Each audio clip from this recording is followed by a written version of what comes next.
Believed, who's a northerner, liberal, open-minded man, believed that African Americans in the United States were getting a raw deal, not being served very well.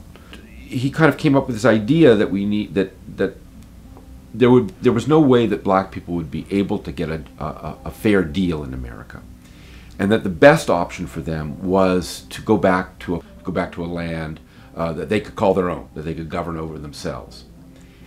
So he was one side of the equation. People like him, northern evangelicals, Christians mostly, who felt that this was a noble cause.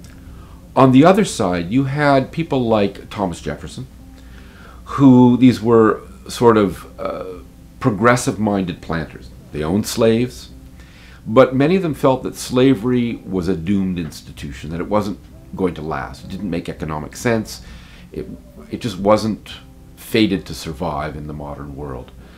But he also believed that, again, African Americans could not live among whites, that the two races were so very different that they had to be separated. At one point he had said that, you know, when the Romans liberated their slaves, it was one thing, the ancient Romans, because they were of the same race. But he said, we have a greater problem. We can't integrate these two races. Then there was also, among planters like him, many of them wanted to liberate their slaves. Many of them were influenced by the ideals of the American Revolution. All men are created equal. Now these were, granted, this was a small minority of progressive-minded slave owners. Most slave owners had no intention of releasing their slaves. This was the natural order of things. This is where their money was being made. They weren't going to release them. But there was a small group of progressive slave owners, particularly in the Chesapeake region of Virginia and Maryland, who felt that, yes, we need to free our slaves at some point. But the racist assumptions of the day was that they couldn't stay here. In fact, many southern states passed laws that said, if you free your slaves, they got to leave. They got to get out of here. We don't want this growing free black community. And in fact, the free blacks were the fastest growing community in the early republic. Their population was growing very rapidly, and it worried people for racist reasons and also for practical reasons. And so the idea grew that we needed to get them out of here. And so a bunch of these slave owners, these progressive-minded slave owners, along with these northern evangelical liberals like Robert Finley, met in Washington, D.C. in 1816, in December, and they created the American Colonization Society. And the thing about the American Colonization Society was this was not a fringe group. This was the movers and shakers of Washington, D.C. These were the power brokers. Some of those powerful men in the land were there because the abolitionists who get we hear their heroic story of fighting slavery, they were a small radical fringe group that was not widely appreciated or accepted in Washington, D.C. This was the mainstream consensus. This was the conventional wisdom.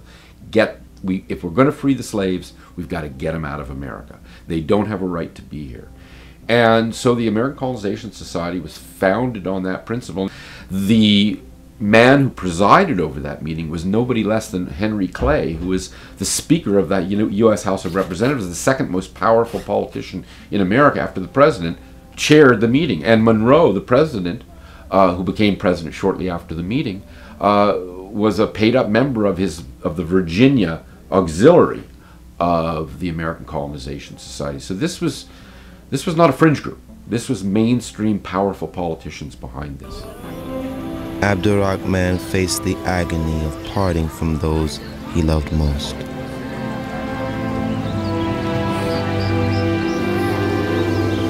The morning of my departure was beautiful, clear, and calm. As we set to go, I told my children of my care for them, and that I would buy them free at 10 prices. I was told there was a look of silent agony in their eyes. I could not bear witness to this. Andrew Marshall.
So they suffered immensely. The death rate in early years of Liberian settlement is among the highest in the world. And of course they faced the ongoing hostility with the native peoples there, who, even though they saw these settlers, they said, well, they look like us, but they dress like Westerners. And it's not surprising that the word that the natives gave to the settlers was the black white men, because they were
At 26, my father gave me command of 2,000 men and sent me to protect our way to the sea.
We defeated our enemies, and I hurried back with a few men to report to my father.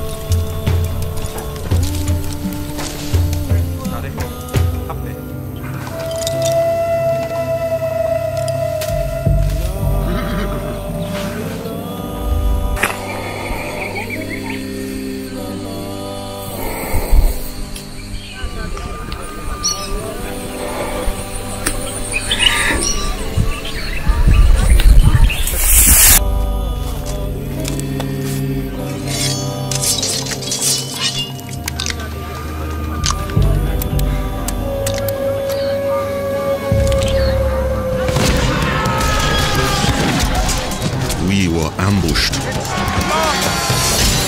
We heard the guns. We saw the smoke.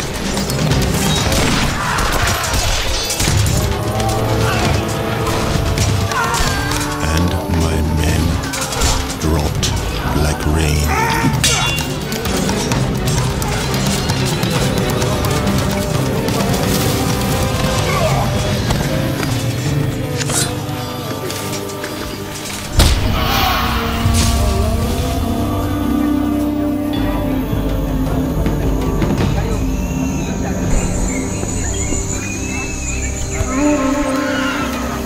Fearing my father's revenge, they dragged me and my men to the sea.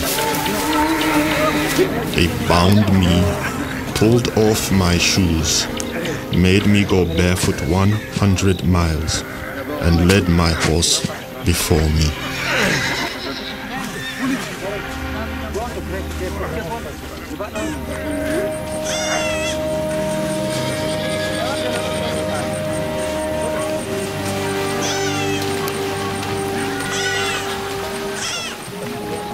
They sold me to slave traders on an English ship for 2 flasks of powder, some muskets, 8 twists of tobacco, and 2 bottles of rum. Abdul Rahman made a harrowing Atlantic crossing, unaware of what lay before him. The sea abounds with sharks of a very large size, which are often seen in almost incredible numbers about the slave ships, devouring with great dispatch the dead bodies of the Negroes as they are thrown overboard. Alexander Falconbridge, ship's surgeon. All hands to Harriet!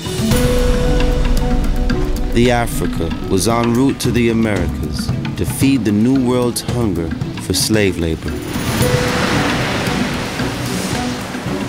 This morning buried a woman slave, number 47. Know not what she died of, for she had not been properly alive since she first came on board. Captain's log, John Newton, slave trader.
The slave trade was a very important part of the British economy. British ships at this time, the late 18th century, carried about half the slaves that were taken across the Atlantic. And in fact, after Britain and France went to war in the 1790s, Britain grabbed an even larger share of the trade, and by 1800, British ships were carrying 50,000 slaves a year across the ocean. There was an economic need, and the economic need in this case was you needed lots of labor to make these plantations work.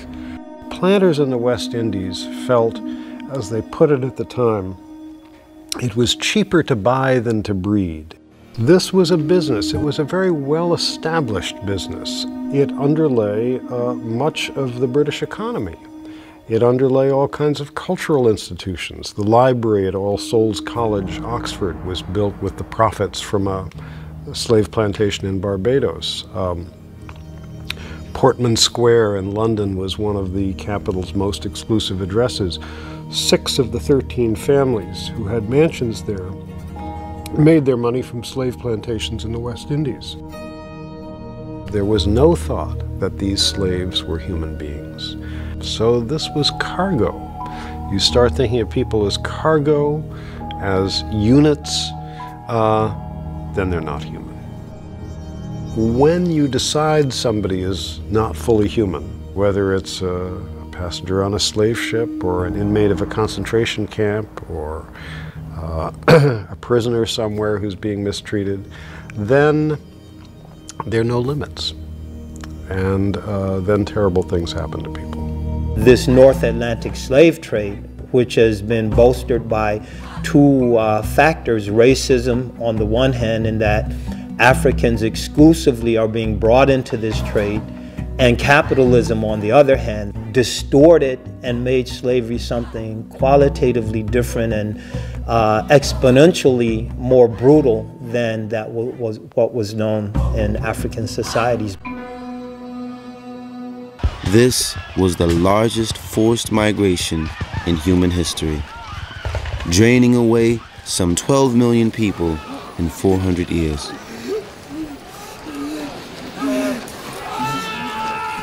It was a trade that seemed to make the world go round, that was part of the world's economy, but it was nonetheless something absolutely horrible.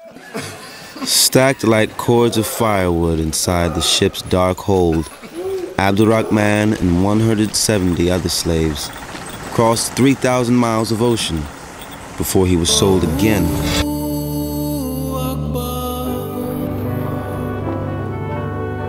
Abdul Rahman Ibrahim of Suri was born in 1762, son of Suri the Almani, or king of the Fouta, a predominantly Muslim population of cattle herders that ruled the West African country of Fouta, Djallo, an area now part of the Republic of Guinea, from his family's traditional seat in Timbo, a town of airy, large-roomed houses surrounded by hedges and dominated by a large mosque.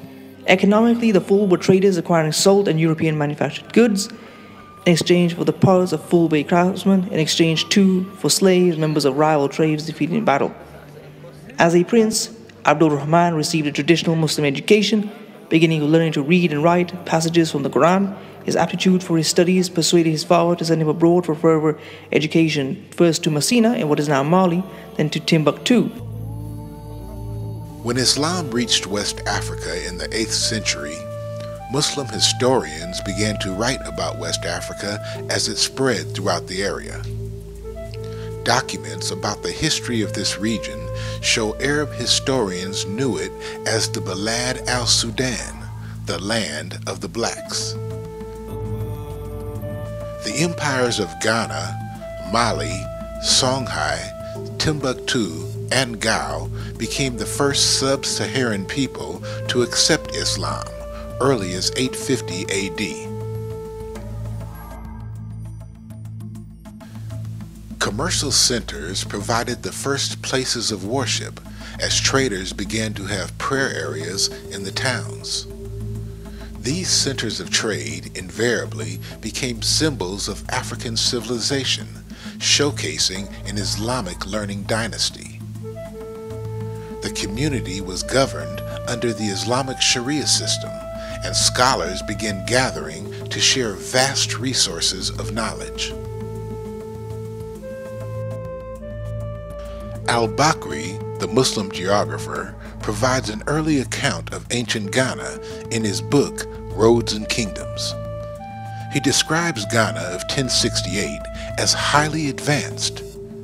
Al-Bakri writes, economically, it was a prosperous country.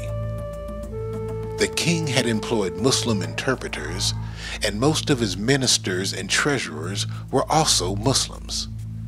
The Muslim ministers were learned enough to record events in Arabic and corresponded on behalf of the king with other rulers. He gives the following picture of Islam in Ghana during that time. The city of Ghana consists of 2 towns lying on a plain, one of which is inhabited by Muslims and is large, possessing 12 mosques, one of which is a congregational mosque for Friday prayers.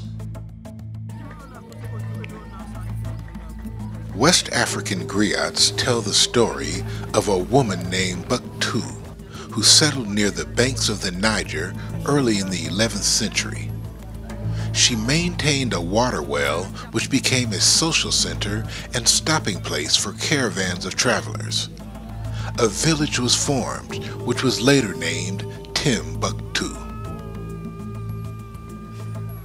A supreme judge named Sheikh Sidi Abu al-Barakat Mahmud, who had visited Mecca and Cairo, ordered that a mosque be built. With the financial backing of a wealthy Mandekan woman, they designed a mosque featuring an inner court with the exact dimensions of the Kaaba in Mecca. It would become a leading center of education.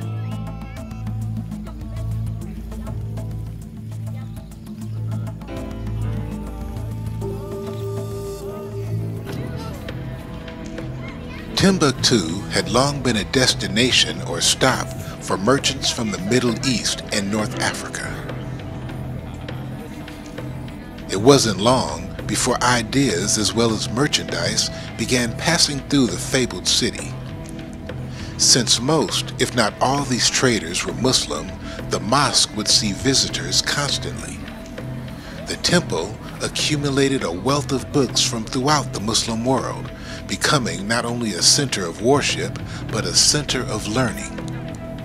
Books became more valuable than any other commodity in the city, and private libraries sprouted up in the homes of local scholars.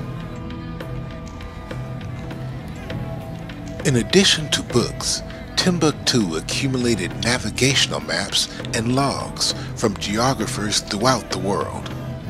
During the 10th century, stories began to surface of sailors reaching a distant land, where he studied not only Islam but also geography, astronomy, calculations, and the law. They had a constitution, they had laws. This was a very sophisticated society. At 17, Abdul Rahman returned to Timbo, entered the army, and quickly rose to the rank of commander.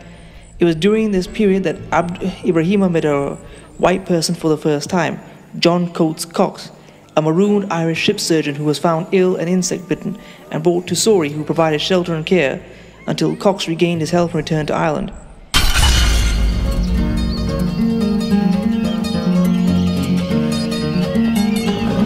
His name was John Cox.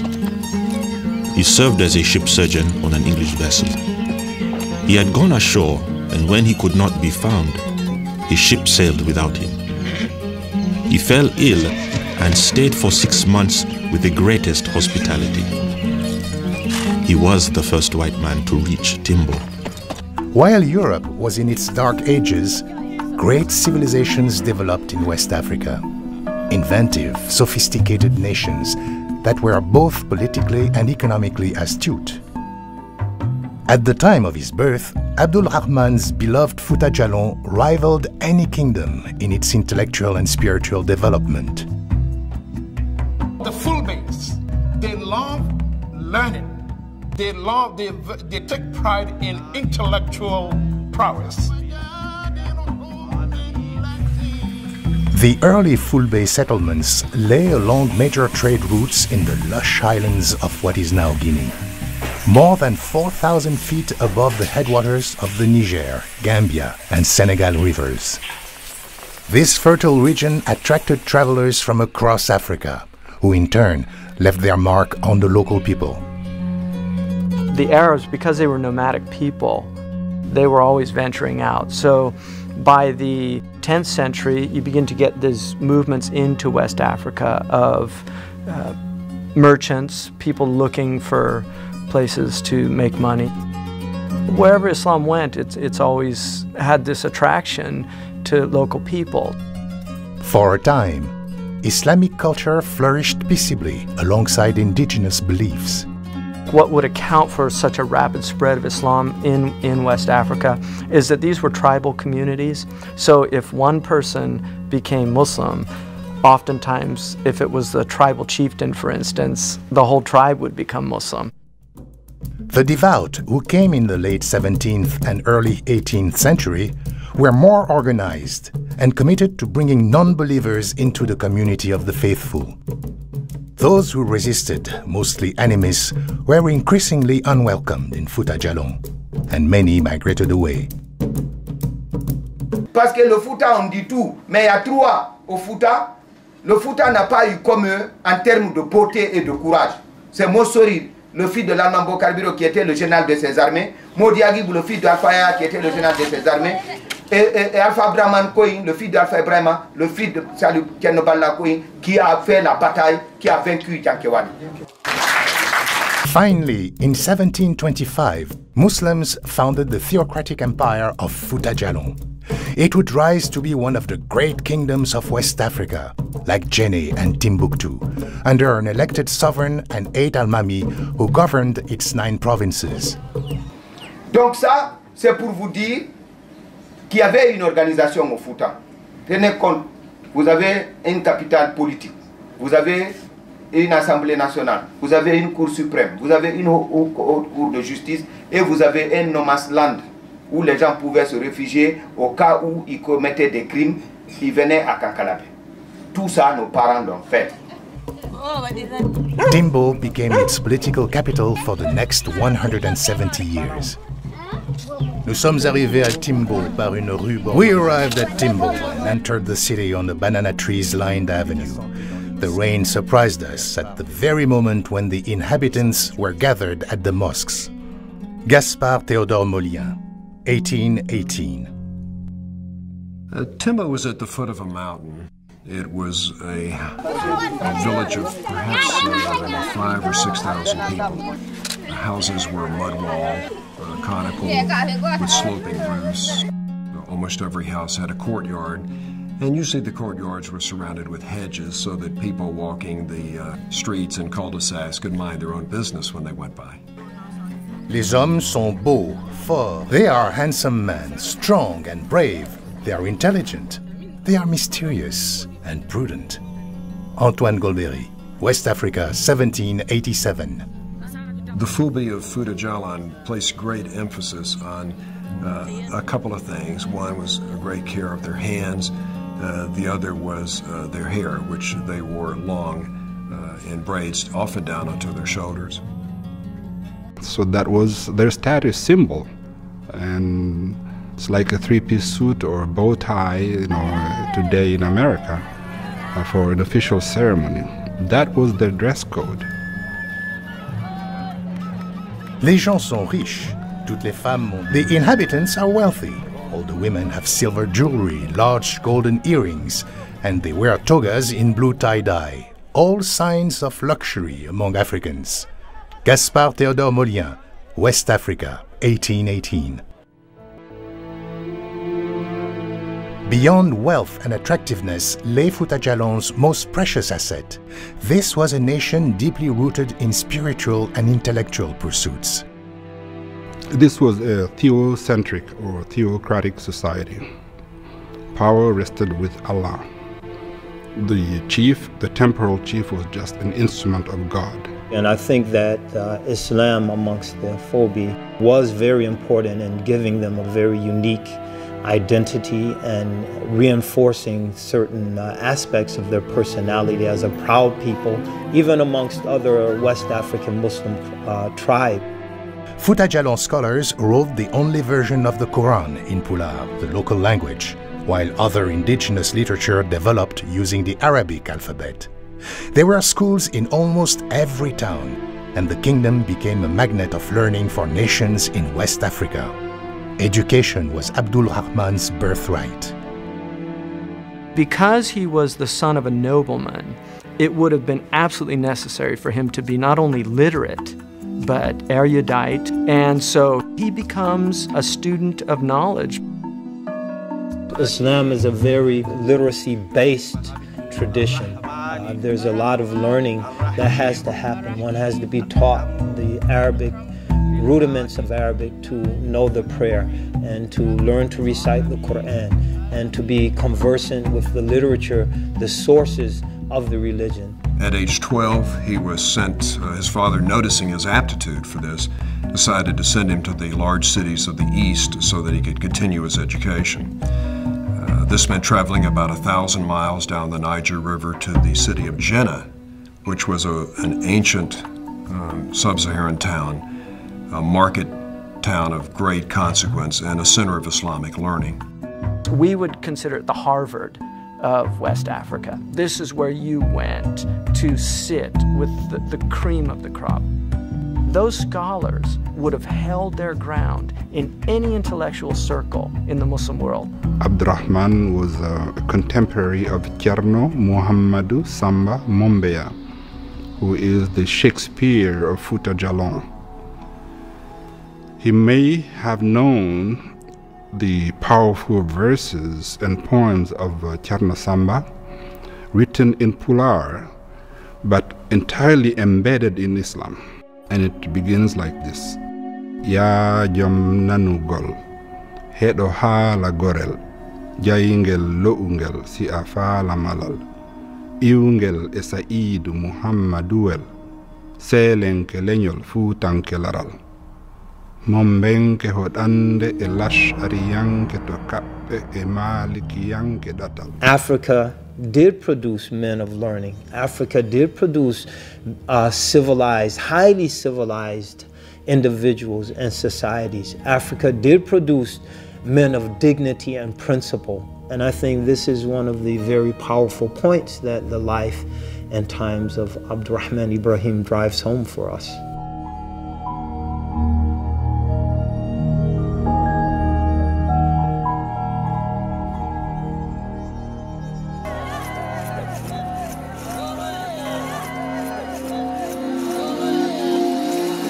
There, Rahman and 56 others from the Africa's human cargo were sold for $4,090, less than $72 each, and transferred to the cargo hold of another ship, the Navarro, for a 2,600-mile journey across the Caribbean Sea to the Yucatan Channel, then north to Spanish-ruled New Orleans, and up the Mississippi to the river town of Natchez.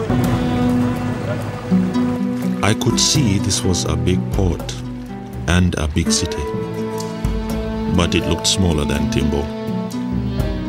The buildings were not well built, like at home. As a rough and tumble town on the frontier, this being a jumping off place to the west, it also had that kind of frontier character. The people came here, they were going to make their fortune, and this was the frontier. 8 months after his capture, the Prince of Fouta Djalon stood on the Natchez docks with other goods for sale or trade. You, come on! Get going here! Get going! Come on now, come on! Saturdays were a big business day for the region, and local farmers headed to the docks to purchase the manpower needed to clear the wilderness. They were an unsophisticated bunch. Come look, come look, come look! Step up here, come. Most were illiterate, and they rarely paid in cash. Usually, they'd mortgage their purchases against future tobacco crops. Look at the backs on this one. Give me a bid. Any more bids, any higher. One of the farmers who had come to see what was brought to Natchez was Thomas Foster. Thomas Foster was a hard-nosed businessman, a hard worker physically, religious-minded in his way, and very ambitious. Bid, give me a bid. Come on, open up, open up. I kind of think of him as a Calvinist. He was not a flamboyant fellow. He was out here trying to put together a place to live for his family and build his personal wealth. He had a very, I think, a predestinarian kind of view of where he should be. 930 is as high as I can go. Take it or leave it. 930.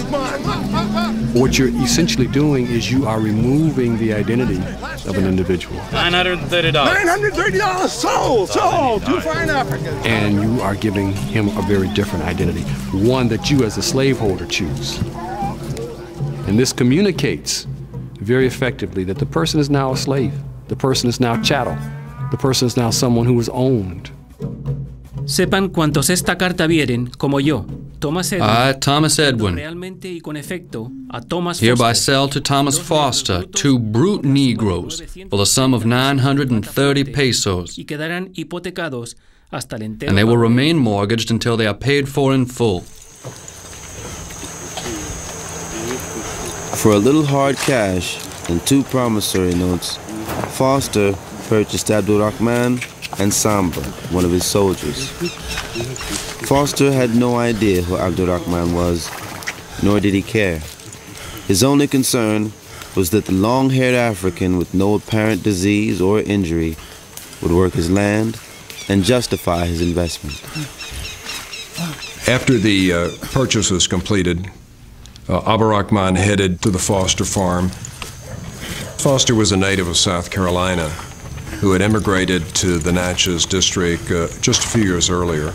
He had come with his mother and 3 older brothers. They had come because the Spanish government, in trying to build up the population of the region, was giving grants of land to people who would take and develop it. We don't want to think of this as a plantation. It was probably just a few acres and fence, muddy with stumps and chopped down trees. I had seen at the market that Mr. Foster had money. I could scarcely believe that they had to live in the wilderness like this. Compared to the raw Mississippi frontier, there were a number of highly developed West African kingdoms, some as large as the American colonies. One of the most prominent was Fouta Djallo. Headed by an Islamic Almami, a freely elected leader who ruled from the capital of Timbo, a strategic trading center.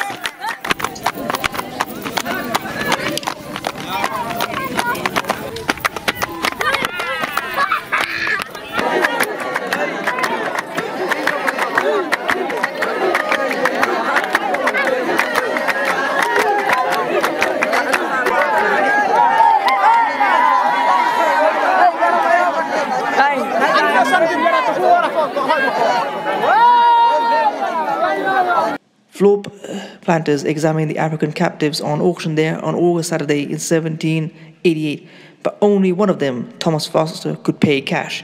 He purchased Abdul Rahman and Sambo, a fellow Fulbe soldier who had served under Abdul Rahman's command. The 2 men were secured with rope and led to Foster's land in the Pine Ridge area, 6 miles from Natchez. For a little hard cash and 2 promissory notes, Foster purchased Abdul Rahman and Samba, one of his soldiers. Foster had no idea who Abdul Rahman was, nor did he care. His only concern was that the long-haired African with no apparent disease or injury would work his land and justify his investment. After the purchase was completed, Abdul Rahman headed to the Foster farm. Foster was a native of South Carolina who had immigrated to the Natchez district just a few years earlier. He had come with his mother and 3 older brothers.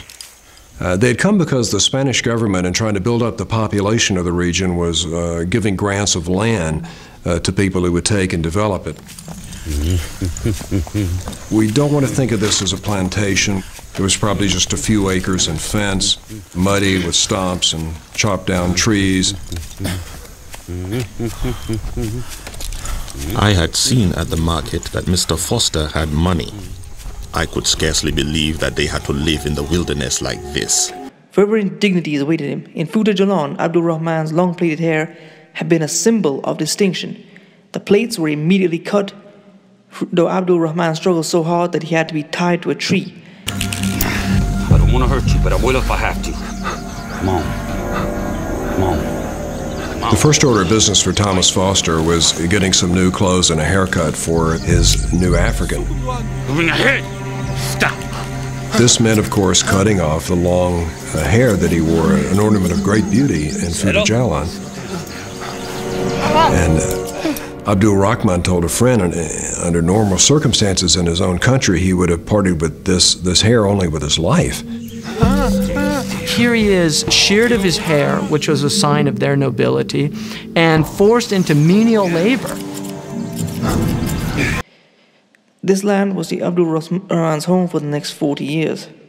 A series of incidents quickly demonstrated that to Abdul Rahman the depth of his fall and the bleakness of the future he faced. Upon arriving at Foster's land, Abdul Rahman, probably communicating through another African from a neighboring plantation, offered Foster a ransom for freedom, a common strategy in West Africa. Mississippi planters are but a plain, practical body of men. They would rather gaze upon an acre of cotton than upon a magnificent garden. Still, planters are not devoid of taste. It is just to their desire to make it yield interest rather than beauty. Though not well educated, Thomas Foster was a shrewd businessman who capitalized on Abdul Rahman's knowledge of cotton grown in Fouta DjalloN. Foster got into the cotton business early. The indigo was attacked by insects. In the case of the tobacco, the price supports were lowered, and Foster was wise in moving into cotton. Abdul Rahman's familiarity with the crop enabled Foster to plant on a large scale, producing almost 16,000 pounds of cotton in his first year. The Fosters quickly became one of the leading cotton families in the area. As the farm swelled to a sprawling plantation, Foster purchased more slaves, paying this time with hard cash, and counting on Abdul Rahman's natural leadership to get the most from his investment.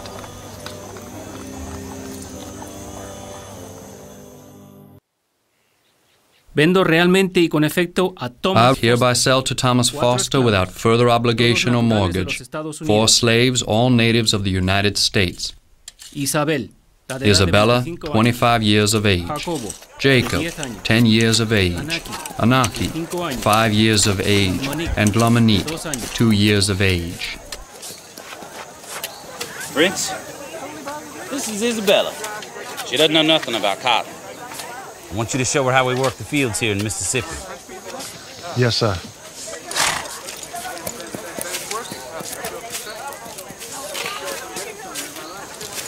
I show you how to work Foster's fields.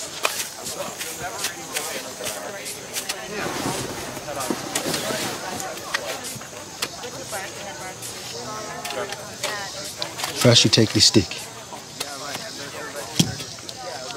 Make it hole. You take the seed, cover it up. In Isabella, I see a woman, though bereft of most things, retain the ability to choose who she loved and who she wanted to be with. I can't minimize the force of her own personal will and dynamism and the force of their attraction for one another. 7 years had passed since Abdul Rahman last saw his wife and child. He had given up hope of ever seeing them again. He had to overcome that love, that separation, then open up his heart to another who also could have been taken from him. It was a tremendous risk for both of them. To love in that kind of situation was risky. Father in heaven, you ordained marriage for your children. We present to you Isabella and Prince, who are here this day to be married.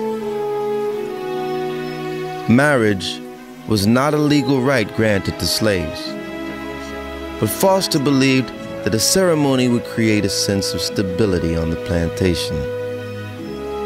For Abdul Rahman, a Muslim, and Isabella, a Christian, the ritual was a testament of their love and commitment to each other. They made the best they could of their circumstances. They found ways to figure out forms of solidarity, forms of resistance, forms of accepting what was going on, including obviously religious forms of acceptance, in order to live their lives.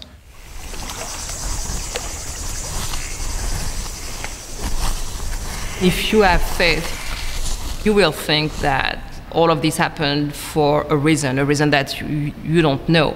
But ultimately, things will get better.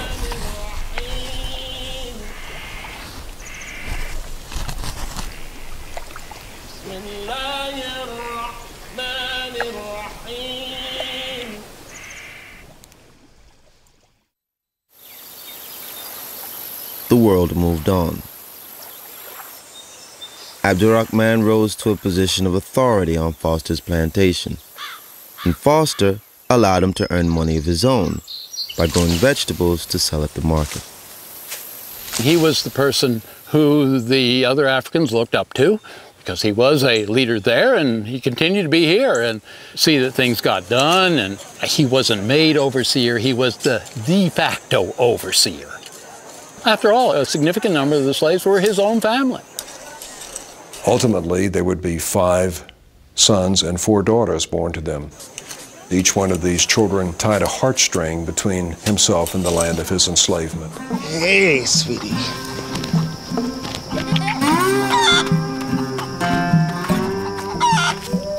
I just know you're gonna sell all these today.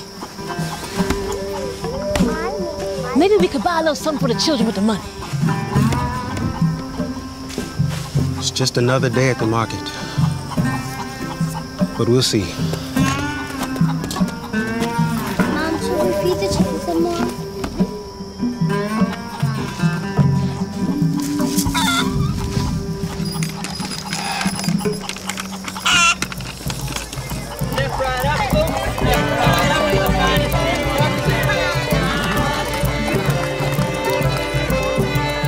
The crossroads near Natchez-town was an open marketplace where it was acceptable for slaves and slaveholders to trade with each other. Fresh poultry, good Sunday dinner. Beyond the makeshift stalls, the two rarely intersected socially, except on Sunday, market day.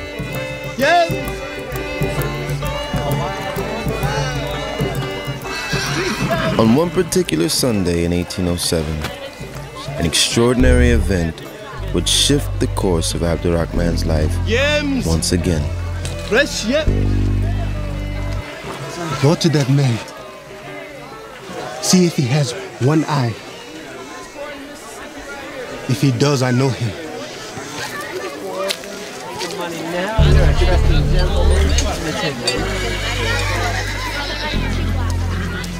One eye and black patch.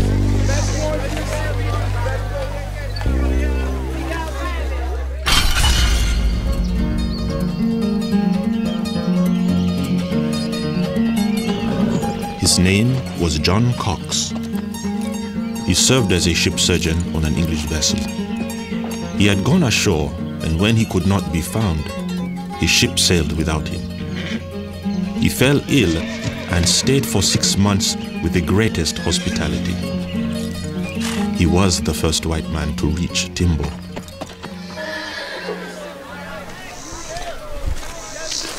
Boy, where do you come from? I come from Foster's place. You weren't born in this country.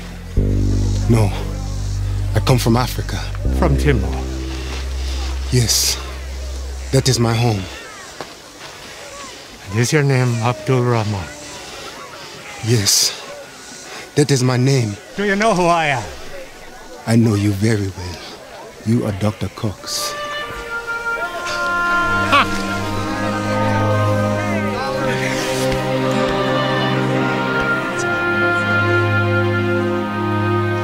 down your potatoes and come to my house. I cannot leave my potatoes.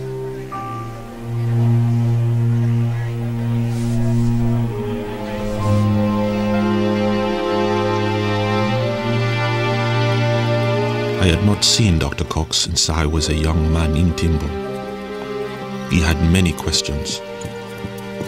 He asked how I had come to this country, how I had come to Mississippi, how I had come to be a slave.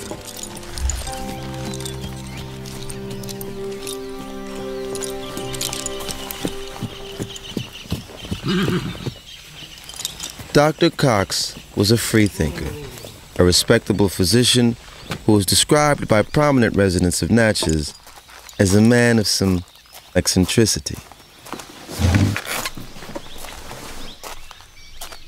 Mr. Foster, is it? Yes. Pleasure to make your acquaintance. John Coates Cox. What is it, Mr. Cox? Dr. Cox? You have in your possession the one you call Prince.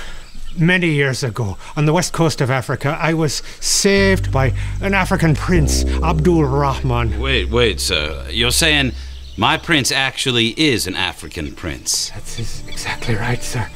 And I never thought I'd be able to pay my debt until today.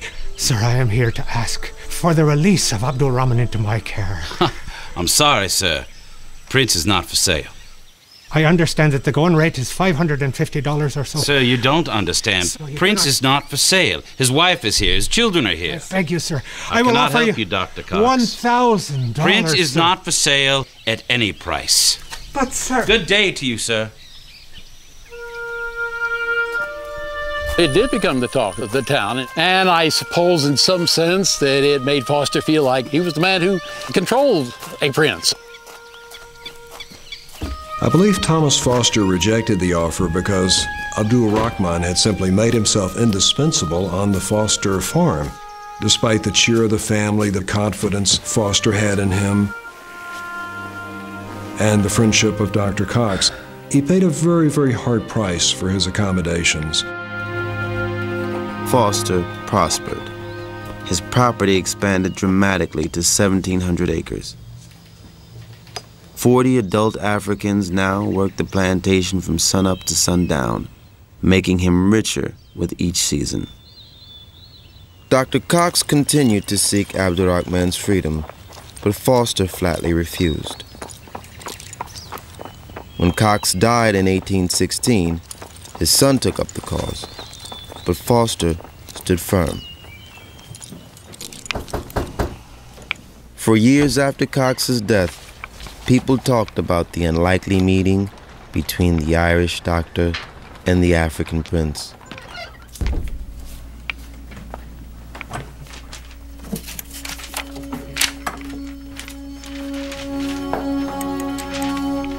This notoriety opened doors to Abdul Rahman that were closed to most black men.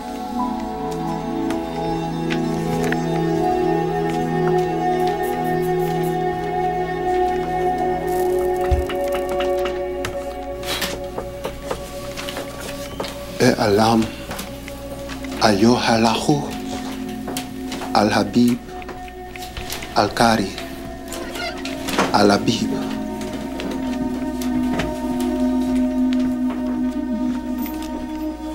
Show me what you just read. Alam, Ayohalahu, Al Habib. And where did you learn to read Arabic? I learned as a boy in Timbo and Timbuktu. At home, we spent much of our time devoted to studying the rites of prayer and to the Quran. We learned geography, astronomy, calculations, and the languages of the nations we traded with.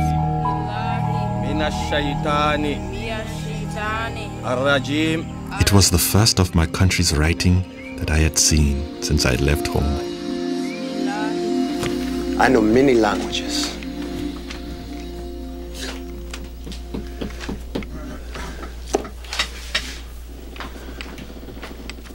I told Colonel Marshak that I wanted to write a letter home And did he know how to send it? Andrew Marshak had recently arrived from New York State. He brought Natchez its first printing press and became its first newspaper publisher. Marshak had a nose for a good story and began printing articles that sometimes embellished and stretched the facts to call national attention to Abdul Rahman's plight. He was a colorful personality, perhaps not an intellectual, but he was a friendly, open, genuine person, and usually spoke first and thought later. Prince is really a most extraordinary man. Born to a kingdom, well educated, he was faithful, honest, humble, and industrious. I do not look upon Prince or Abdul Rahman as a mere biped slave, but as a dignified captive, a man born to command, unjustly deprived of his liberty. 6 years passed and Abdul Rahman never wrote to his family in Fouta Djallo. But a shameful scandal on the plantation would finally motivate him. Thomas Foster Jr., we command and strictly enjoin you to answer to a bill proffered against you for keeping the basest company of habits and temperance. Thomas Foster had a son, Thomas Foster Jr. He married well, the daughter of a local minister, but soon grew cold and indifferent to her, and she discovered why. Going around the quarters, she caught her husband, Thomas Foster Jr., in bed with a slave woman named Susie. Remarkably enough, it seems that this woman was the daughter of Abdul Rahman. He began to see the future, and the future was what was going to happen when Thomas Foster died. And his children were going to be divided among Foster's children. And all that he had worked for in terms of stability and position for his family within that limited society was all going to be torn apart. Maybe writing a letter home doesn't solve that problem immediately, but it was a protest, the strongest he could take, perhaps, against the situation on the plantation. Natchez, Mississippi. The enclosed letter in Arabic was written in my presence by a venerable old slave named Prince. The object of his letter is to make inquiry after his relations with the hope of joining them. I have undertaken to forward his letter for him and commit it to your care with a request that you will lend your aid to an old man's wishes. I am, sir, your servant, Andrew Marshak. January 12, 1828, Washington, D.C. Sir, your letters have been received. The President is obliged by your attention to the subject of the Moorish slave now in the possession of Mr. Foster, the object of the President being to restore Prince, the slave, to his family and country, for the purpose of making favorable impressions in behalf of the United States. Henry Clay, Secretary of State. Because he wrote in Arabic, Marshak and the American government assumed that Abdul Rahman was a Moor and sent his letter to the Sultan of Morocco, America's oldest diplomatic ally. Having finally caught the ear of Washington, Abdul Rahman chose not to correct the mistake. By 1827, Abdul Rahman was in his 60s and of little economic value to Foster. After years of rejecting Cox's offers to purchase his freedom, Foster told Marshak that he would release the prince without payment, on one condition.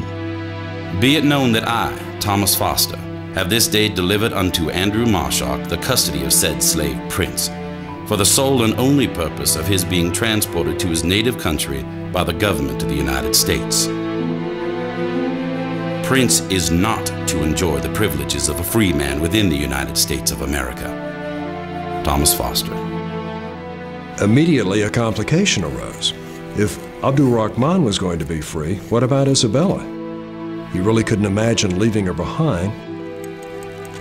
Abdul Rahman began a campaign to raise funds to free Isabella from slavery.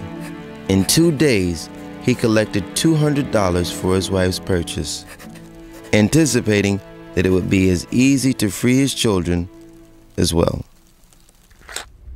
Henry Clay directed Marshak to send Abdul Rahman to Washington, and from there he would go to Morocco. Just before he left Natchez, Marshak presented him with the costume of a Moorish prince. He hoped to use the strange gift to his advantage. Once again, Abdul Rahman faced the agony of parting from those he loved most.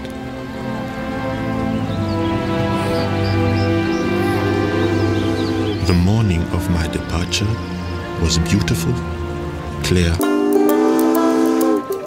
Abdul Rahman, a free man for the first time in 40 years, headed up the Mississippi River with Isabella by his side. The first stop, Cincinnati, Ohio. Impressed by the sights of this large and bustling city, it held a still deeper significance. For the first time in Abdul Rahman's life, he was in a place where slavery was outlawed. Newspapers detailed Abdul Rahman's prince to pauper story, and local events were organized around his visits. A bumpy stagecoach ride took them through Pennsylvania, Maryland, and later Washington, D.C. His hopes buoyed by the attention, Prince carried his subscription book everywhere, soliciting donations to free his family back in Mississippi. Secretary of State Henry Clay arranged for Prince to meet with President John Quincy Adams. May 15th, 1828.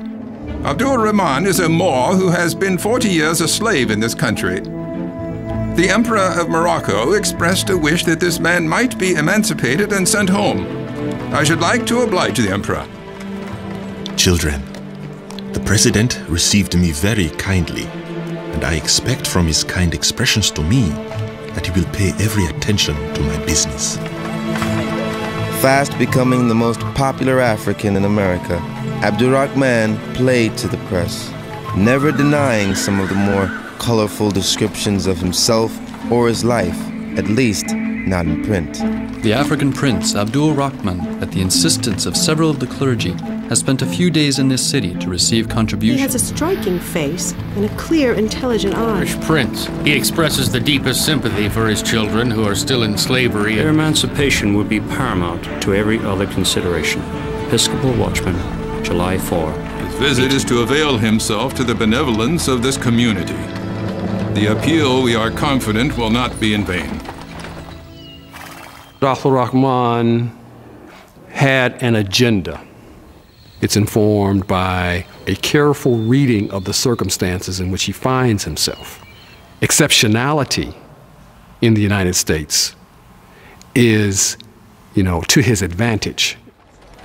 On his return visit to the White House, Abdul Rahman appealed to President Adams to contribute to the fund to free his children. Meetings with other politicians in the young capital had netted the prince several $100s. When Abdul Rahman made it clear that his true homeland was not in Morocco, President Adams was less charitable. May 22nd, 1828. The distraction of business and of visitors gave me a headache. Abdul Rahman, the emancipated Moor, brought me a subscription book to raise a fund for purchasing the freedom of his 5 sons and his 8 grandchildren, to which I declined subscribing. John Quincy Adams, President. Adams' lack of interest in helping to fund his children's freedom dealt a harsh blow to Abdul Rahman. But there was one last group he could turn to. The American Colonization Society was a powerful organization aimed at exporting Christianity and settling America's free blacks in Africa. Thomas Gallaudet headed up the Society's Connecticut office. Abdul Rahman hoped Gallaudet would enlist its wealthy members to buy his family's freedom.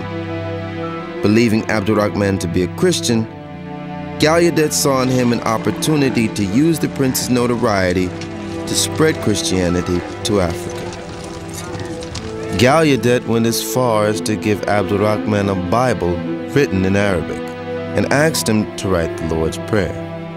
Many years later, it was discovered that what Abdul Rahman had written was actually the Fatiha, the opening chapter of the Quran. This was a man who has a lot of faith, and he's committed to his principles, but he knows how to get what he wants from the system. He has to tell a story that makes sense to the people he's talking to. So we don't know how much of what he said was just for them and how much was what he really thought in his own heart. Abdul Rahman was unable to stop the spin of events in Mississippi. When reports of his northern travels reached Natchez, he was cast as an instigator, stirring up racial troubles with free blacks and abolitionists at the government's expense. I consider the contract entered into by the government through the agency of Henry Clay, Secretary of State, entirely violated. Prince has written several letters to my slaves stating he would procure their freedom. And if he returns here, or while he remains in the United States, I consider the said Prince my slave. Thomas Foster. Ungrateful blackguard. Slave owners didn't like to set slaves free. It undermined the whole system, it undermined the whole economy, it undermined their moral justification of slavery. Andrew Jackson, a slaveholder who once lived near Natchez, stepped up his plans to defeat John Quincy Adams in the 1828 presidential election. Abdul Rahman became a flashpoint for scandal and slander during the campaign. Remember the plot of Adams and Clay to excite the prejudices of your northern brethren against the South by employing an emancipated Negro to electioneer for them? President Adams. He will get nary a vote down here. Marshak became a staunch voice for the Southerner Jackson. And he wanted to stay on good terms with Foster and other plantation owners. As a result, he turned on Abdul Rahman with a vengeance. That's one L in ungrateful, if you please. After months on the road, Prince's physical health was failing. Fevers forced him to cancel appearances. Funding from the ACS came up short, and public support to buy his children's freedom dried up. Andrew Jackson of Tennessee had been elected president. He would take office in March of 1829. It just seemed advisable, perhaps, to get overseas at this point. The Jackson election was evidence of a deepening split in the country, and black Masons lost no time in rallying behind Abdul Rahman. A powerful political force, the Free Blacks of Boston had invited Abdul Rahman to their city. It would be his last appeal.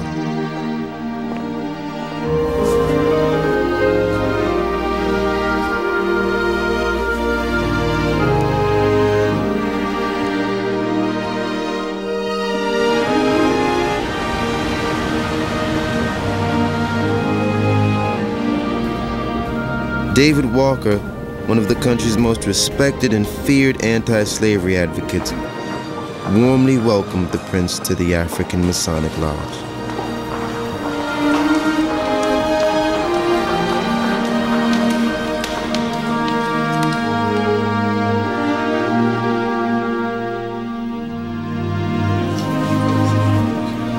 Back in New England, Rahman continued his resolute canvassing for resistance. In Hartford, he met Reverend Thomas Gallaudet, later the benefactor of education for the deaf, who took up his cause. From his pulpit, Gallaudet preached the importance of Abdul Rahman's return to Africa. It would seem as if Providence had taken him under his peculiar care and destined him to be the means of opening into the very interior of Africa, a wide and ineffectual door for the diffusion of the gospel. I think I see Africa, he told another audience. Our worthy guest, Abdul Rahman, was by African natural enemies torn from country, religion, and friends. May God enable him to obtain so much of the reward of his labors as may purchase the freedom of his offspring.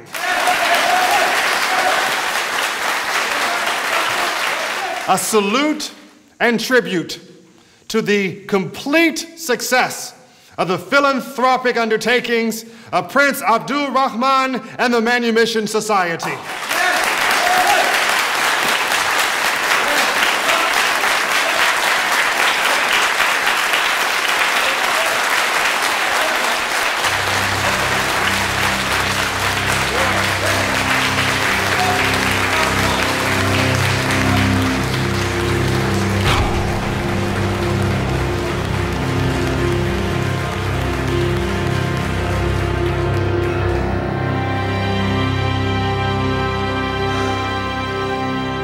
Brethren,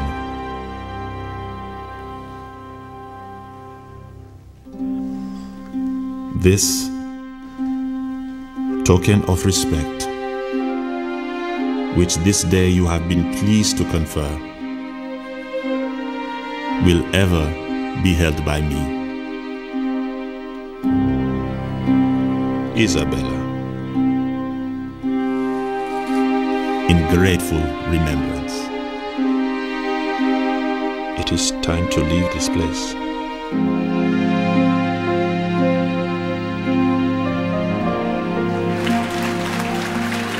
After 10 grueling months, Abdul Rahman and his wife, Isabella, had raised only half the funds needed to free their children.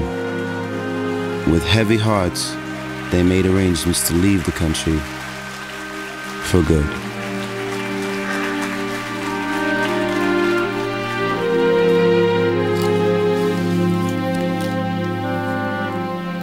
Do not be too hard on yourself. We did all we could do.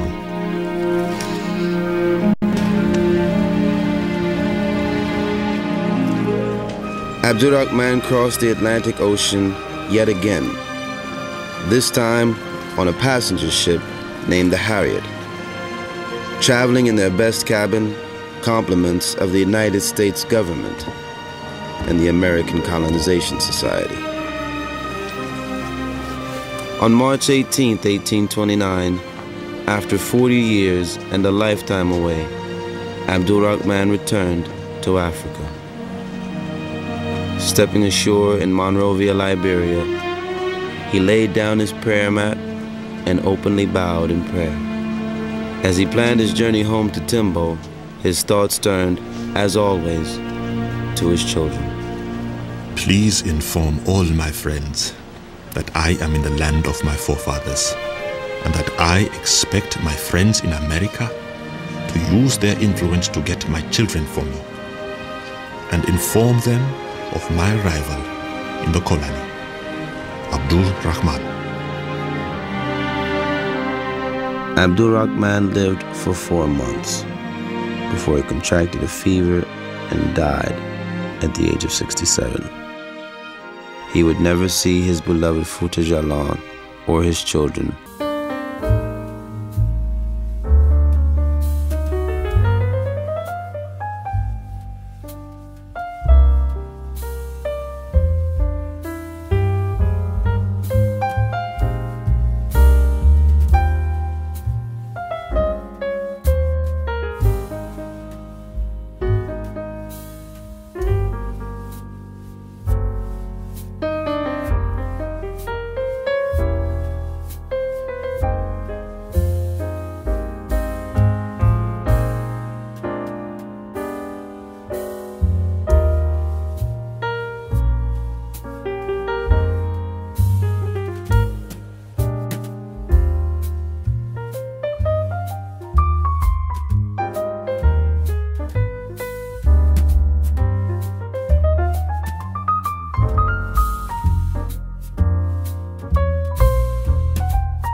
Djallo.